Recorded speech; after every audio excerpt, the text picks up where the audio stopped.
কেন বহিষ্কার হলেন তার সত্য উদ্ঘাটন চান বহিষ্কৃত জেলা স্বেচ্ছাসেবক দল নেতা ইসহাক চৌধুরী মামনুন। তারেক রহমানের কাছে বিচার প্রার্থনা। দৈনিক মনুকণ্ঠ মৌলভীবাজার। কারণ দর্শানোর সুযোগ ছাড়া কিংবা আত্মপক্ষে সমর্থনের সুযোগ দেওয়া ছাড়া বহিষ্কার কতটুকু যৌক্তিক বা তা আপনাদের মাধ্যমে জাতীয়তাবাদী আদর্শের সকল নেতাকর্মী নেতৃবৃন্দ সহ আমার নেতা তারুণ্যের অহংকার বাংলাদেশ জাতীয়তাবাদী দলের ভারপ্রাপ্ত চেয়ারম্যান দেশনায়ক তারেক রহমান বিএনপির সাংগঠনিক অভিভাবক তার কাছে আমি বিচার প্রার্থী হইলাম।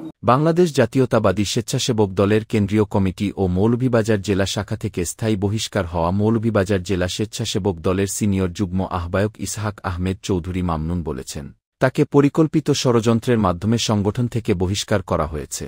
প্রিয় সাংবাদিক ভাইয়েরা, জেলা স্বেচ্ছাসেবক দলের সদস্য সচিব ও সাংগঠনিক একক বলয় সৃষ্টি করার লক্ষ্যে বিশাল ষড়যন্ত্রের সামিল হয়ে সাংগঠনিক টিমের প্রধান মূলত কেন্দ্রীয় দায়িত্বশীল নেতাদের ভুল বুঝিয়ে এবং নিজের ব্যর্থতার দায় এড়ানোর জন্য আমাকে বহিষ্কার করিয়েছেন।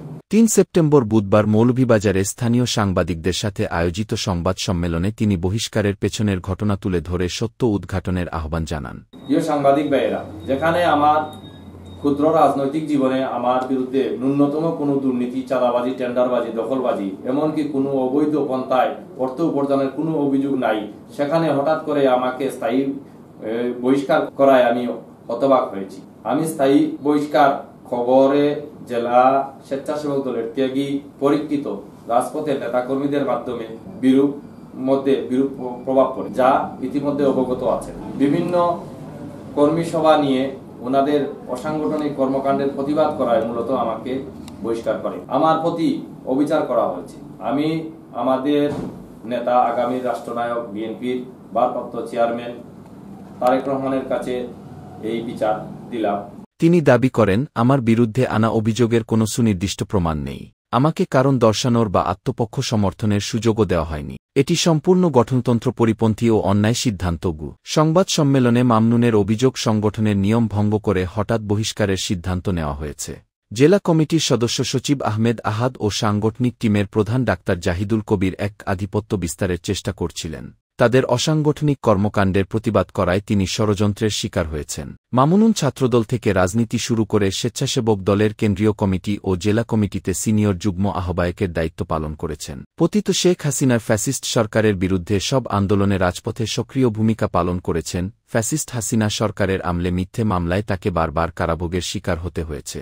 এমনকি ফ্যাসিস্ট সরকারের নির্দেশে তৎকালীন আওয়ামী পুলিশ তাকে হত্যার উদ্দেশ্যে তার মাথা লক্ষ্য করে গুলি ছুড়লে লক্ষ্যভ্রষ্ট হয়ে গুলি অন্যত্র পড়ে গেলে প্রাণে বেঁচে যান মামনুন। কিন্তু এমন জীবন মৃত্যুর সন্ধিক্ষণে থেকেও স্বৈরাচার সরকারের হুমকিধামকির কোনো তোয়াক্কা না করেই দলীয় শৃঙ্খলা বজায় রেখে কেন্দ্রীয় নির্দেশ মোতাবেক দলের সকল কার্যক্রম চালিয়ে যান। কখনো কোনো চাঁদাবাজি, টেন্ডারবাজি বা অবৈধ উপার্জনের সঙ্গে তার কোনো সম্পৃক্ততা নাই বা যুক্ত ছিলেন না বলে জানান। তিনি বিএনপির ভারপ্রাপ্ত চেয়ারম্যান তারেক রহমানের কাছে সুবিচার প্রার্থনা করেন।